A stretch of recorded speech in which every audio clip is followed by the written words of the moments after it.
My world right now is higher education. I've served as president and now chancellor at Colorado Christian University in Denver, Colorado. And of course, October 7th for Jewish people and Israelis meant, the worst attack on Israel in its history and the worst attack on the Jews since the Holocaust. But in the world of higher education, it revealed a dark side of higher education in our schools that people were shocked about. When the COVID pandemic hit and parents were getting their children all home and doing things online, parents, to their dismay, were very disappointed with what they found out happening in K through 12 schools. Many schools, not all, but were teaching things that parents were against. So what happened on October 7th is, in the world of university education, many people were saying, what's gone on with our colleges and universities now? Why are these students that were paying $40,000, $50,000 a year now denouncing Israel and praising Hamas after this incredible butchery? What has happened? I grew up in a world where we said never again. I'm a little older than probably some of you, and my uncle fought in World War II. He actually was with the U.S. Army, and I remember hearing how the state of Israel was founded because other countries wouldn't take them, and it was to be a protectorate of the Jewish people. Now we're 79 years later, and people are saying it's okay that the land be destroyed, and of course the catastrophe of what would happen to most of the world's Jews. So I'm deeply disturbed by that and moved to say something and speak, and especially influence students about why they should support Israel and why they should stand with their Jewish friends at this time. First of all, there's a moral reason. It's quite simply anti-Semitism, violent anti-Semitism, and calls for genocide are wrong. They're immoral. It's evil, and there's no getting around it. And too many university presidents were unwilling to say that, but let's be quick to say it. I mean, what happened is you have this terrorist agencies, Hamas and later Hezbollah, that they're committed in their charters to obliterate Israel and destroy the Jews with them. That's not okay. And so there's just a moral objection that we should be very quick to make. Some things are wrong. That's wrong. The second reason why we should stand against anti-Semitism, I said, was a theological reason.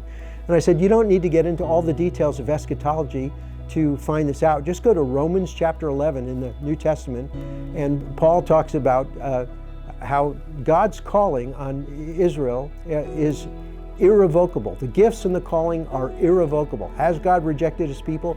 No, he has not. God still has plans for the Jewish people. He is still bound to them. They are called his elect, his chosen people. That alone should be a tip-off that they cannot be abandoned. So that's the second reason. The third reason I talked about was a governmental reason. That one of the jobs of a government is to support and protect its people. You go to Romans chapter 13, and it talks about how the government doesn't bear a sword in vain. It's God's servant to do good. And one of its jobs is to maintain order, and another is to protect its people. And so we're living at a time where all these entities around Israel, about 7 of them, are trying to destroy Israel, and there's something like, I think there have been 28,000 missile, drone, projectile attacks on Israel since October 7th. I mean, Americans don't get this, but if you go to Israel, you'll get it. And you'll realize just, the threat of that, everyday threat, and the things you have to live with. So governments have a job to protect the people, and so does the state of Israel. They are humanly speaking, the guardian of most of the world's Jews today. And that's not to say they're perfect.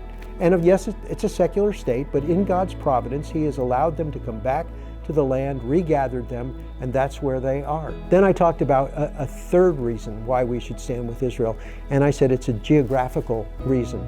That sometimes people will say, well, you're a colonial oppressor, and you have colonized something that doesn't belong to you. Well, that ignores Israel's historic claim to that land that goes back at least 3,000 years to David and beyond to Abraham. It's not a colonial state.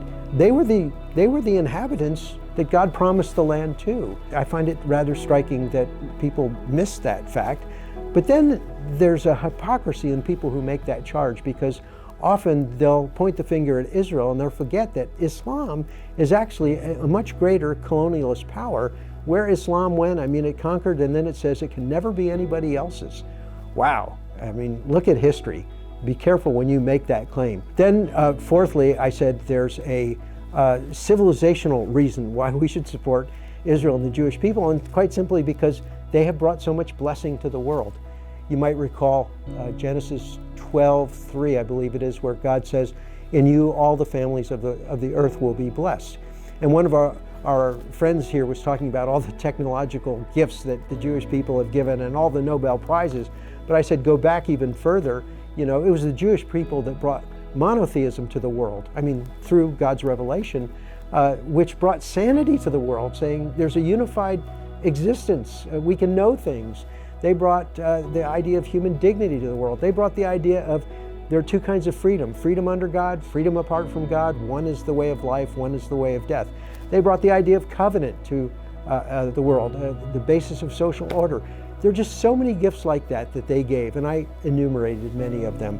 And then I talked about a Christian reason why we should support Israel, and that is our Bible is from the Jews. You know, the Old Testament. Most of our Bible is the Hebrew Scriptures.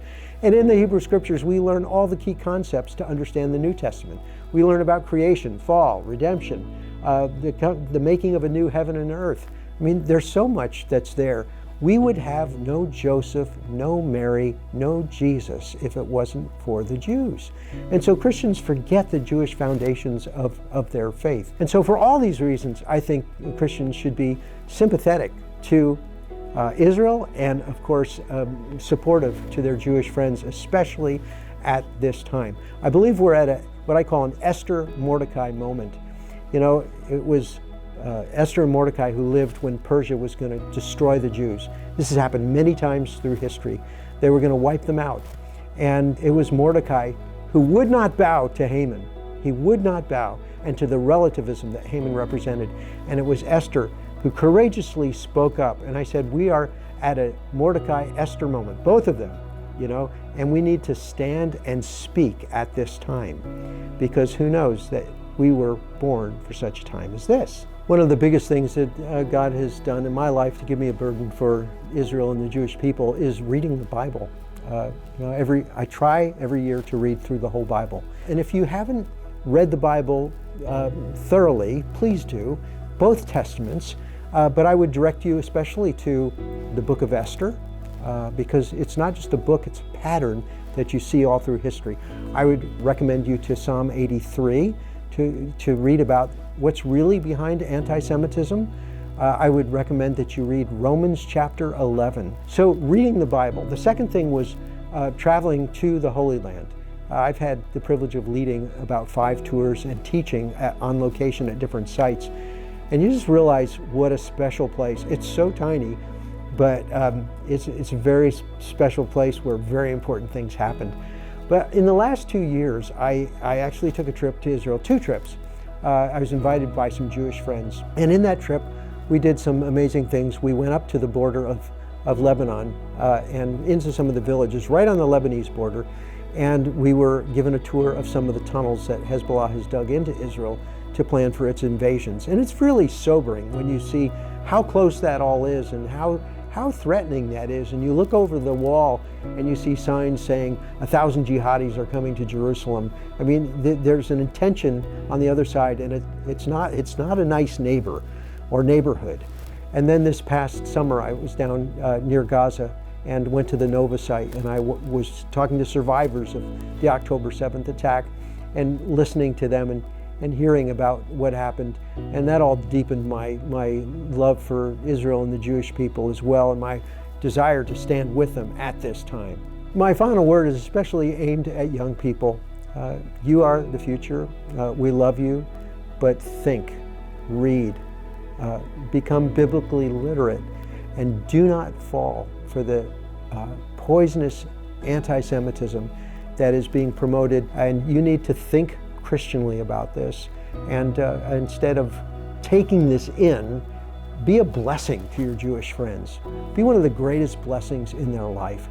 And you'll probably have an opportunity to tell them of the reason for the hope within you.